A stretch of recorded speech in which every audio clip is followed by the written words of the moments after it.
Hello guys, good morning भनिदिनु पर्यो। Video त अघि देखिहाल्यो आएको छु, त्यही पनि सानो ब्लग। आज चाहिँ म कहाँ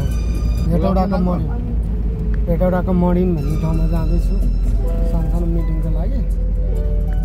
रमाइलो छ यता सल्लाहको रुखहरू। गर्मी आचकले साध्यै छैन गर्मीको चाहिँ। ओहो ल गीतको तालमा भिडियो बनाए पो हुन्छ त। हामी चाहिँ तर गाडी हिँड्दो रहेछ। यो चाहिँ सिन्धुली बर्दिवास गाईघाट जोड्ने चाहिँ मेन सडक रहेछ। यो तल्लो ढल्केबरको सडक छोडेर चाहिँ अनि मरिन पनि यही बाटो जान्छ।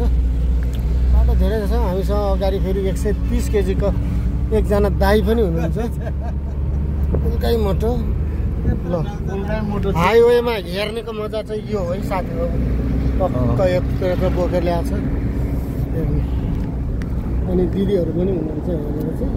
अहिले हामी बदलको मासु खाएर भिडियो बनाउँछ भन्नु न। बदलको त यहाँ त पाइँदैन नि त। कहाँ नपाउनु हो र यो नि त लु कहाँनिर होला लोकल कुखुरा चाहिँ पाउँछ होला है। बदल होइन, बदल त यहाँ त अनि उपर उसमा त अनि त्यो पुरै कुनै हो त्यो के अरे बानेर के अरे खोरमा थुनेर पाले होला नि त। बदलको माछा खाने हो भने म पकाउन लगाइराख्छु है। पकाउन लगाइराख्छु म। पकाउनु लाग्यो नि बोकेर चाहिँ हिँड्दैन। पकाउनु लगाएर खाँदै जानुपर्छ घर फर्किँदा। आजै काठमाडौँबाट हेटौडा आएर आजै फर्किने मान्छे चाहिँ हामी नै होला। हेरौँ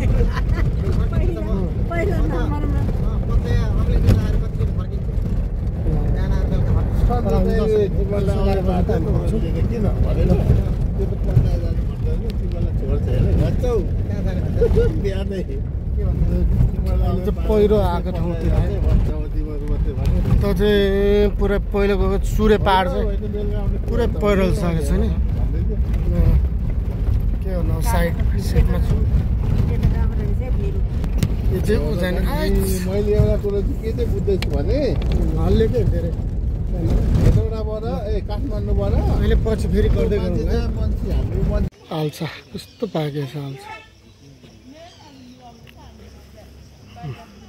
कुलेखानी त्यहाँ छ कुलेखानी। यो कुलेखानी ड्याम हो।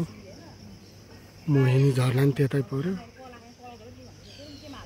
यहाँ आल्चा चाहिँ लास्ट फलेको छ हेर। को छ आल्चा चाहिँ फलेको छ। म यहाँ छु टक्क लाएर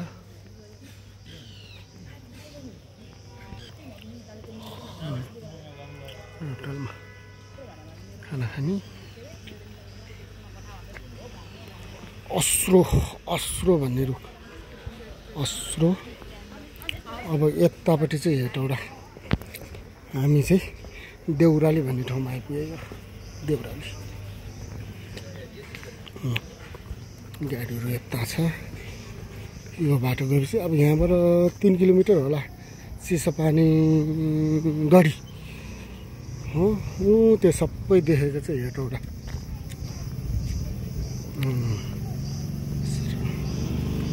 उतै त हो चिसोपानी गढी त। गढी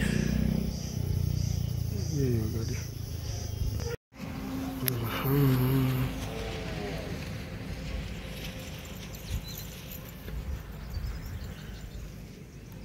रोड यहीँ छ।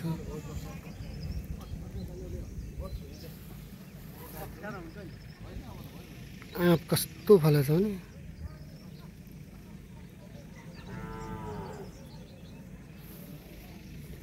अब गाडी हाम्रो जाँदैछ बाइक।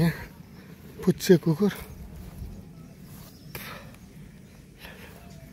यता माथि जङ्गल भयो टक्क। उता नरिवल कस्तो फलेको छ त्यहाँ।